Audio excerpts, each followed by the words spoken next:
So hello friends, मेरा नाम है शिवम और 14 जुलाई 2023 इस डेट को मार्क कर लो, क्योंकि इसी दिन दोपहर के 2:35 PM को इसरो अपने सतीश धवन स्पेस सेंटर से चंद्रयान 3 मिशन को लॉन्च करने वाला है। और इस बार इंटरेस्टिंगली उनका मेन गोल ही सॉफ्ट लैंडिंग करना होने वाला है, जो चंद्रयान 2 के वक्त उन्होंने कोशिश किया था, मगर मिशन अनफॉर्चुनेटली फेल हो। और अगर सिंपली इसरो इस मिशन को सक्सेसफुली एग्जीक्यूट कर पाता है और चंद्रयान 3 लैंडर के जरिए चांद के साउथ पोल की जांच जल्द से जल्द शुरू हो जाती है, तो भारत वो पहला देश बन सकता है जो उस डेटा से पृथ्वी के जन्म की रियल स्टोरी प्रैक्टिकली प्रूव करके दिखा पाएगा। सो अब सवाल ये आता है कि ये सब चंद्रयान 3 आखिर कैसे करेगा, उसके पास ऐसे कौन से सेंसर्स लगे हुए हैं, और ये सेंसर्स मिशन के कोर ऑब्जेक्टिव्स के अलावा और क्या क्या कर सकते हैं। वेल, इन्हीं सभी सवालों के जवाब हम आज इस वीडियो में देने वाले हैं। फिलहाल आप लोग ये भी जान लो, चंद्रयान 3 जो कि इंटरेस्टिंग होने वाला है, साथ ही साथ चैलेंजिंग भी होने वाला है, क्योंकि सबसे पहले तो मून पर सॉफ्ट लैंडिंग करना ना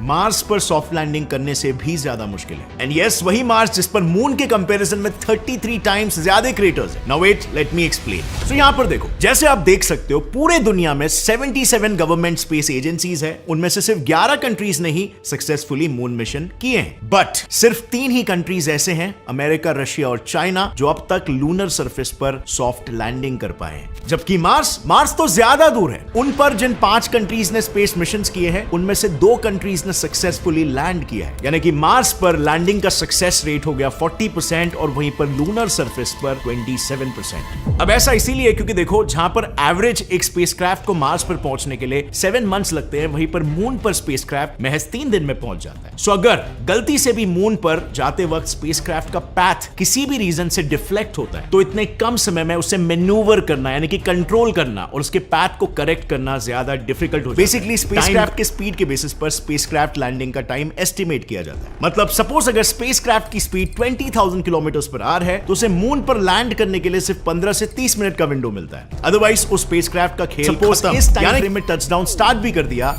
बाकी चीजें है जो कि लैंडर्स में प्रॉब्लम क्रिएट करें। जैसे कि हम सब जानते हैं कि मार्स पर एटमॉस्फेयर है जो कि फ्रिक्शन पैदा करके लैंडर की स्पीड स्लो कर देता है, और इसीलिए मार्स पर लैंडिंग के लिए थ्रस्टर के साथ साथ पैराशूट्स भी लोड थ्रस्टर्स पर आ जाता है, और यही थ्रस्टर्स लैंडिंग में प्रॉब्लम क्रिएट करते हैं, क्योंकि ये एक्स्ट्रा पावरफुल थ्रस्टर्स जैसे ही लूनर सरफेस पर लैंड करने की कोशिश करते हैं, उनसे मून की लूज सॉइल का उड़कर डेलिकेट सेंसर्स में एंटर होने का खतरा बढ़ जाता है, जो कि मिशन पर पानी चंद्रयान 2 को लैंड जहां पर कराना था, वो एरिया था मून का साउथ पोल। अब मून के साउथ पोल पर ना स्पेसिफिकली पूरे मून के कंपैरिजन में ज्यादा क्रेटर्स, वैलीज और माउंटेन्स हैं। सो लैंडिंग के लिए एक स्वीट स्पॉट टारगेट करना और फिर एक्यूरेटली उसी स्वीट स्पॉट पर लैंडर को अर्थ से कंट्रोल करके लैंड कराना, ये अपने आप में ही एक काफी डिफिकल्ट काम, क्योंकि मून को अपने एक रोटेशन कंप्लीट करने के लिए लगभग 28 डेज लगते हैं, जिससे 2 हफ्तों तक सन को फेस किए हुए साइड का टेम्परेचर 120 डिग्री सेल्सियस तक पहुंच जाता है, और वहीं पर दूसरे साइड का टेम्परेचर -230 डिग्री सेल्सियस तक रहता है। और साउथ पोल,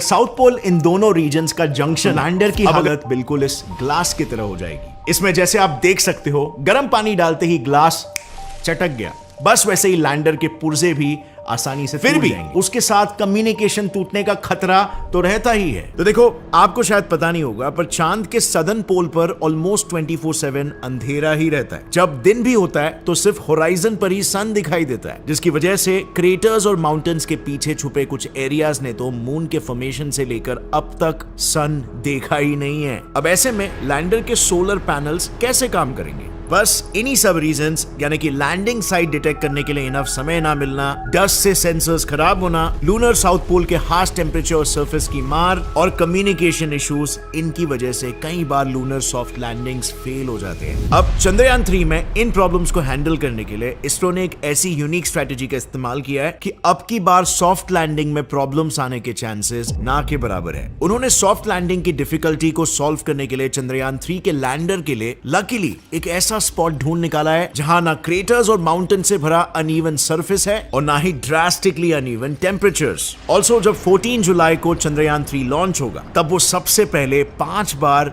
अर्थ के चक्कर काटते हुए अपना ऑर्बिट रेस करेगा, सो दैट वो एक ऑप्टिमल स्पीड तक पहुंच जाए। इससे होगा ये कि वो मून की तरफ किसी स्लिंग शॉट की तरह उड़ जाएगा, जिससे चंद्रयान 3 मिशन के इनिशियल फेज में ज्यादा फ्यूल यूज नहीं होगा और यही फ्यूल लैंडिंग के वक्त इस्तेमाल किया जा सकेगा। इसके बाद जब लैंडिंग का समय आएगा तब भी इसरो ने एक यूनिक प्लान सोचा हुआ है। इसरो ट्रेडिशनल तरीके से डायरेक्टली लूनर सरफेस पर लैंड नहीं करवाएगा, क्योंकि एज आई सेड अर्लियर इससे थ्रस्टर्स बहुत ज्यादा धूल उड़ा सकते हैं और उससे सेंसर्स खराब हो सकते हैं। सो इंस्टेड चंद्रयान 3 अपनी स्पीड को लैंडिंग से पहले ड्रास्टिकली घटाने और साथ ही लैंडिंग साइट को एक बार फिर से प्रॉपर्ली इंस्पेक्ट करने के लिए मून के अराउंड ऑर्बिट रिड्यूसिंग चक्कर काटेगा। यानी ऑल इन ऑल सिर्फ इन 2 स्टेप्स यानी कि ऑर्बिटल मैन्यूवर्स और परफेक्ट लैंडिंग स्पॉट से चंद्रयान 3 सॉफ्ट लैंडिंग फेलियर्स के पहले 3 रीजंस को टैकल कर सकेगा। इसके बाद रही बात 4th रीजन की, विच इज कम्युनिकेशन इश्यूज, तो उसके लिए चंद्रयान 3 चांद की सतह पर जांच अपने रोवर से करने वाला है, अपने लैंडर से नहीं। और इंस्टेड वो अपने लैंडर को धूप में खड़ा रखकर उससे रोवर और पृथ्वी के बीच सिग्नल्स रिले करवाने वाला है। इसे थोड़ा और आसानी से समझने के लिए आइए सबसे पहले चंद्रयान 3 के आर्किटेक्चर को समझते हैं। देखो, अगर हम चंद्रयान 3 और उसके प्रीडिसेसर चंद्रयान 2 के आर्किटेक्चर को कंपेयर करें तो हम देख सकते हैं कि इसके डिजाइन में कोई मेजर डिफरेंस नहीं है। इसमें भी 2 मॉड्यूल्स है, प्रोपल्शन मॉड्यूल और लैंडर मॉड्यूल, जिनका एवरेज वेट एक टाटा हैरियर या ऐसे किसी एसयूवी जितना है और कुल मिला के पूरे स्पेसक्राफ्ट का वेट कुछ 3900 किलोज है, यानी कि एक हाथी जितना। बस सिर्फ फर्क इतना है कि इसमें ऑर्बिटर नहीं है जो मून को रिवॉल्व करके स्कैन करे, क्योंकि चंद्रयान 2 का ऑर्बिटर हमारे लिए ये टास्क ऑलरेडी कर रहा है और इसीलिए चंद्रयान 3 में सिर्फ थोड़े बहुत मॉडिफिकेशंस ही किए गए हैं। और यही वजह है कि फाइनली चंद्रयान 3 कोविड वगैरह जैसे क्राइसिस और उससे हुए ग्लोबल शटडाउन के बावजूद भी महज 4 सालों में लॉन्च के लिए पूरी तरीके से तैयार हो पाया। अब एक बार सक्सेसफुली ये चांद पर लैंड हो गया तो उसके बाद लैंडर में से रोवर को डिप्लॉय किया जाएगा, जो तुरंत लेजर इंड्यूस ब्रेकडाउन स्पेक्ट्रोस्कोप यानी लिब्स से मून के सॉइल में पड़े केमिकल कंपोनेंट्स को एक्साइट कर देगा। इससे उन केमिकल्स में से अलग अलग waves like alpha and X rays निकलेंगे, जिन्हें रोवर पर लगे अल्फा पार्टिकल एक्स-रे स्पेक्ट्रोमीटर